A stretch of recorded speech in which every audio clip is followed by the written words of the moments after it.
Hey Lake Point, Pastor Michael here to get you caught up on the first week of our series, King Jesus.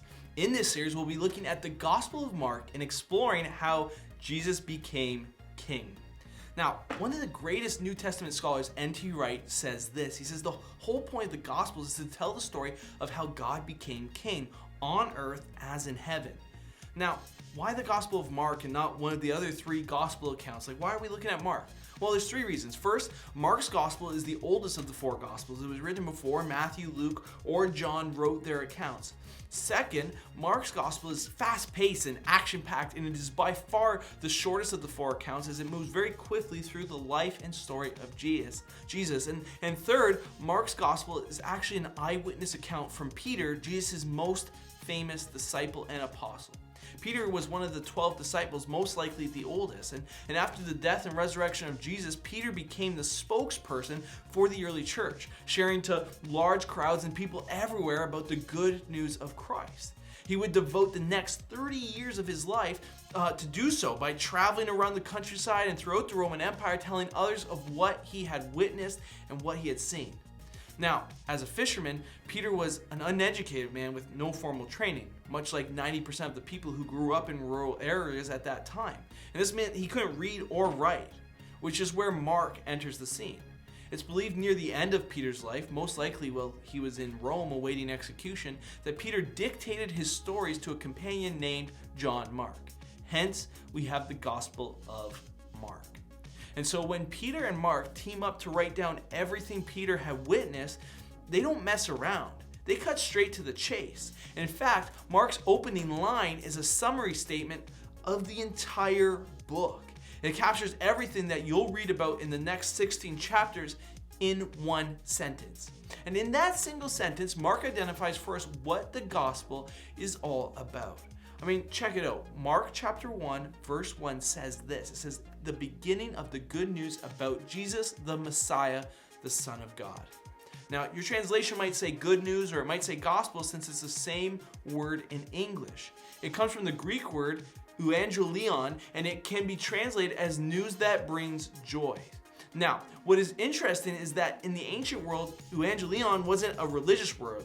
Like nowadays, you rarely hear the word gospel used outside of the church or Christian culture, but in the ancient world, it was a very political word used by the Roman government. A gospel would go out whenever there was a history-making, life-changing news to share throughout the kingdom. And we're not talking about everyday news, we're talking about news of some event that changed things in a dramatic way. For instance, perhaps when a new emperor would ascend to the throne or when a decisive victory had been won on the battlefield. In essence, what Mark is saying at the start of his book is that good news, there is a new king and his name is Jesus. Now, as Nate shared, if you were to fast forward 2,000 years, in many ways the gospel has been reduced down to some easy to package formula that goes something like this. You know, Jesus Christ died on the cross to forgive you of your sins, and if you believe in him, you will be saved and go to heaven when you die. Which is absolutely true. But as we're going to see throughout this series, that barely even begins to scratch the surface of what Mark and Peter are communicating. Our 21st century North American mindset wants to treat the gospel as instructions for personal salvation, but the gospel is bigger and far more beautiful than just a ticket to heaven.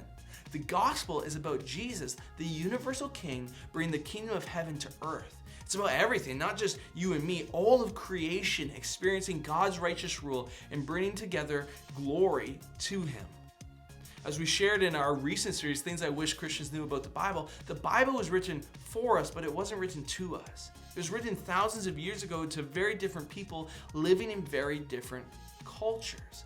And the same is true with Mark. It's good to remember that because Mark's gospel was written by John Mark in the first century, around 64 AD, to Christians, Greek Gentiles, living in Rome. And Mark was also very much a literary genius, and he crafted his book in such a way that his original audience would have very much picked up on the significance of what he was saying, some things that maybe you and I might miss out on.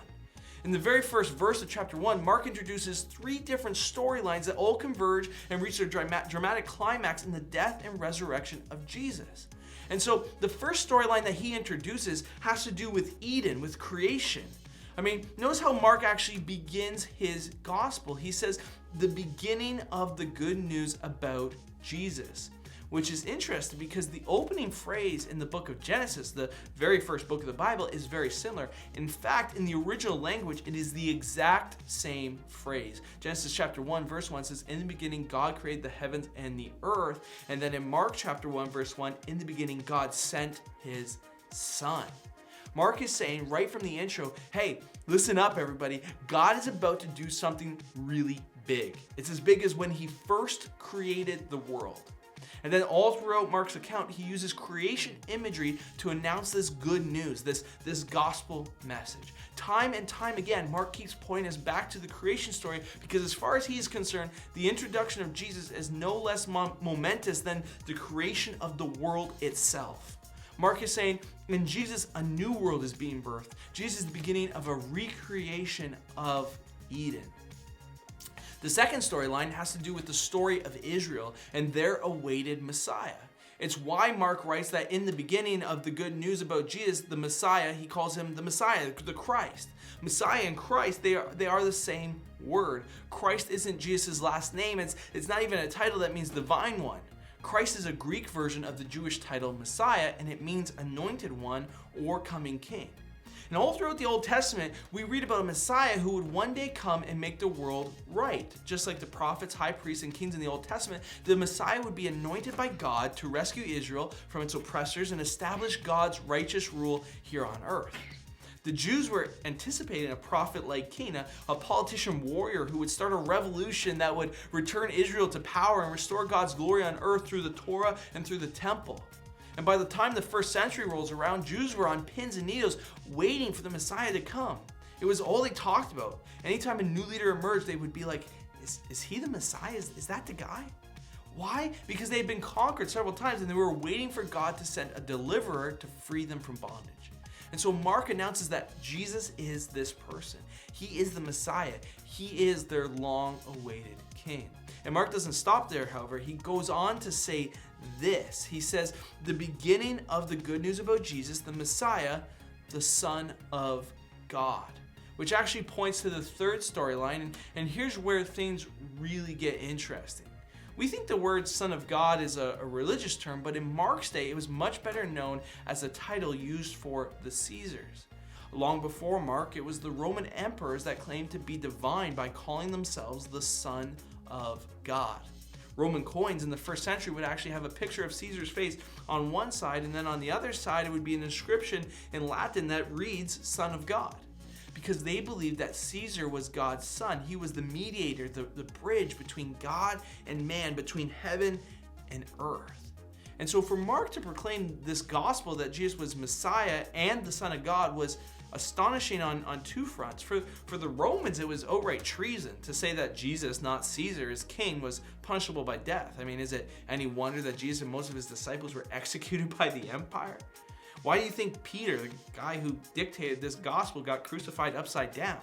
It was because he was preaching a dangerous gospel. He was proclaiming that the true bridge between heaven and earth, between God and man, is not Nero, but Jesus. For the Jews, though, it was just straight up blasphemy. To say that Christ, the Messiah, was the Son of God was an astonishing, bold term that went far, far, far beyond their popular understanding of the Messiah at the time. The Jews weren't expecting their Messiah to be God himself. I mean, they already had a temple system and priests to mediate between God and man and atone for their sins, which is why Mark's gospel is such a game changer. In essence, Mark's gospel kind of goes like this. The first 8 chapters are declaring that the king is here and his name is Jesus. And beyond that, then chapters 9 to 16 are declaring, but he's not the king you're expecting. And that's a good thing. Well, friends, we're going to leave it there. Consider yourselves caught up. Enjoy talking about the good news of Mark that Jesus is king. We'll see you next time.